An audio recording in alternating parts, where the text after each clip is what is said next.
পুরীতে চলছে সবথেকে বড় অনুষ্ঠান রথযাত্রা 2025 এবং রথযাত্রা মানেই প্রতি বছরের মতো পুরীতে লক্ষ লক্ষ মানুষের জনসমাগম।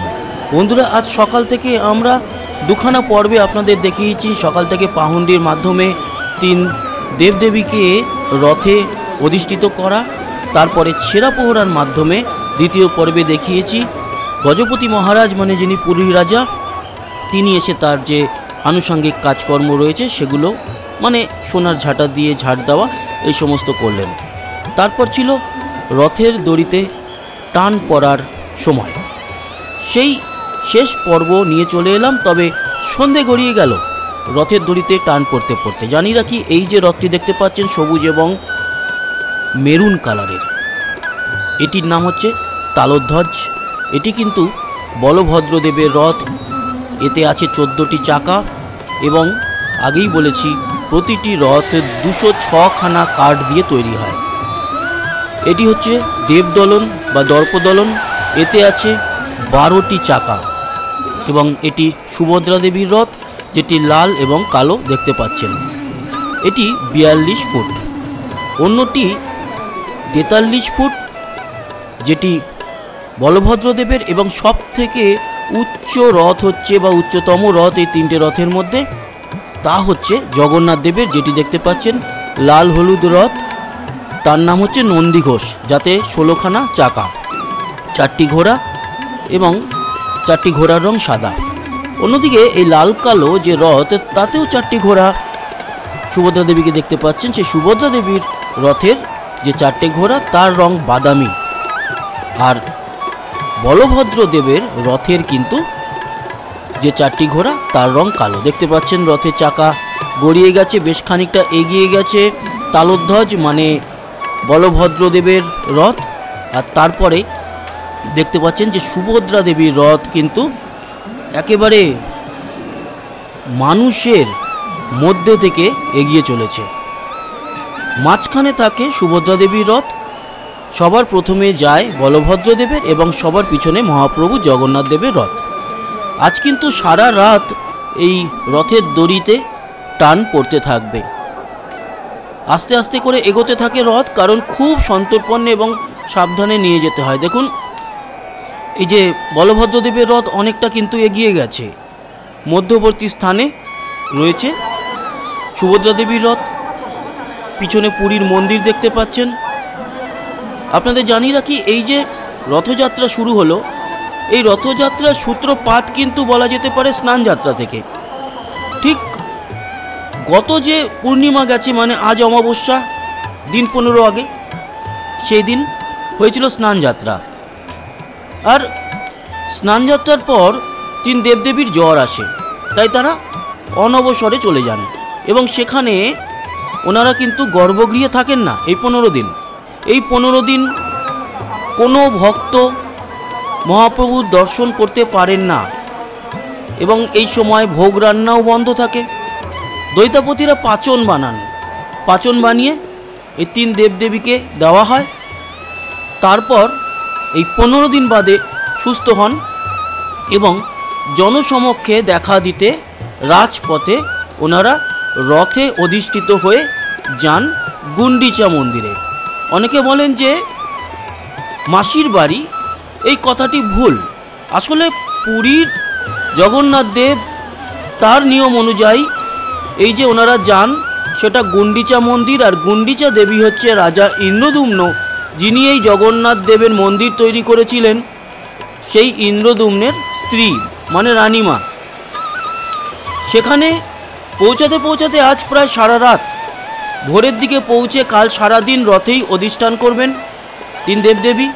পরশুদিন সকালবেলাতে ওনাদেরকে গুন্ডিচা মন্দিরে প্রবেশ করানো হবে এবং তার পরবর্তী 7 দিন গুন্ডিচা মন্দিরেই থাকবেন, আর ওখানেই হবে ভোগ রান্না। মাঝের যেটা পঞ্চমীর দিন পড়বে, সেই পঞ্চমীর দিনটা হচ্ছে হেরা পঞ্চমী। দেখতে পাচ্ছেন লোক সমাগম কীরকম হয়েছে। তো যেটা বলছিলাম, হেরা পঞ্চমীর দিন কিন্তু লক্ষ্মী দেবী যান পালকিতে চেপে, যেহেতু ওনাকে নিয়ে আসা হয়নি রথে করে এই গুন্ডিচা মন্দিরে, তাই উনি রাগ দেখান।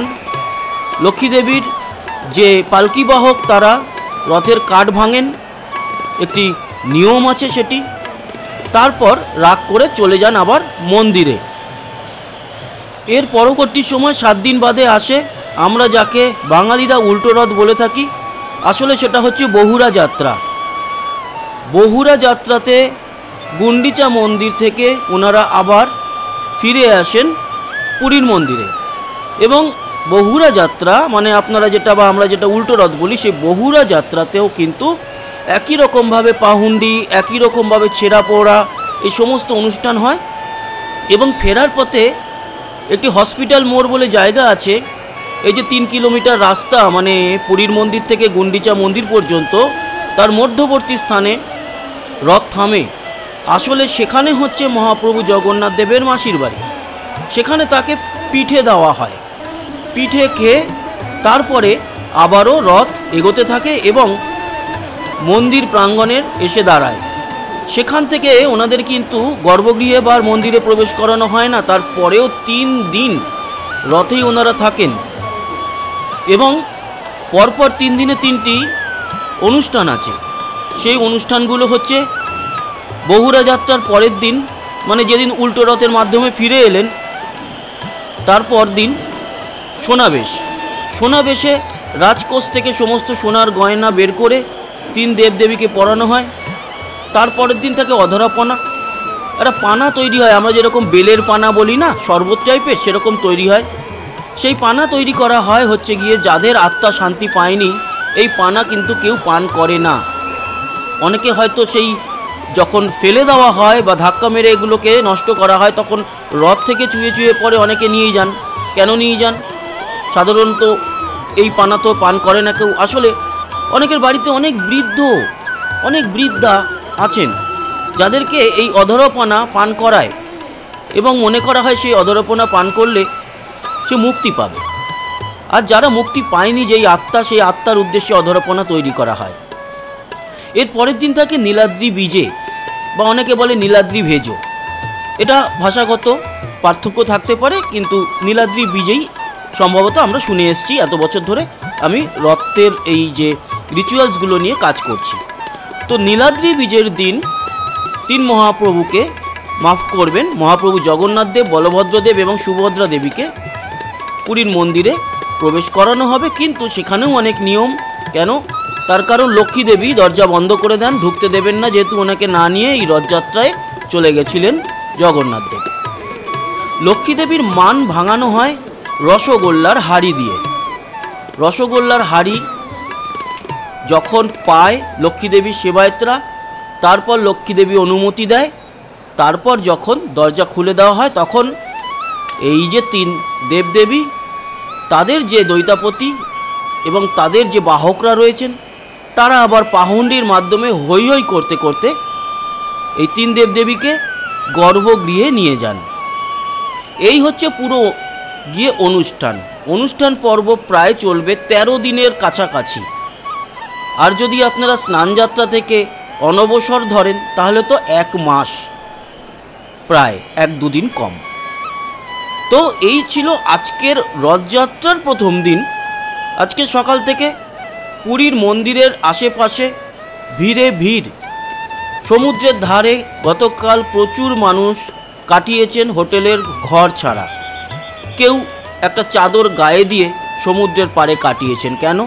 তার কারণ এই রথের দড়িতে যদি একবার টান দেয় তাহলে অনেকেই মনে করে তার জীবন সার্থক এবং তার জায়গা হবে সাক্ষাৎ স্বর্গে।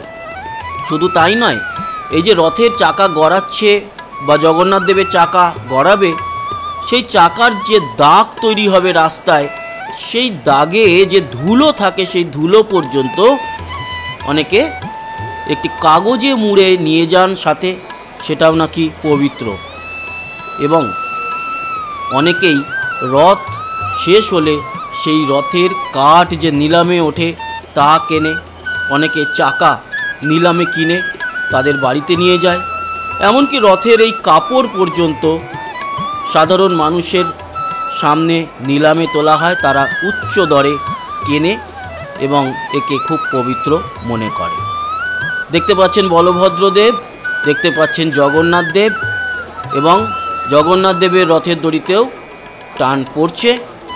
আর এই মুহূর্তে যখন আপনারা ভিডিও দেখছেন তখন গুন্ডিচা মন্দিরের কাছাকাছি বলভদ্রদেব পৌঁছে গেছেন, সুভদ্রা দেবী মধ্যবর্তী স্থানে রয়েছেন এবং তার পিছনে জগন্নাথ দেবের রথ এগিয়ে চলেছে।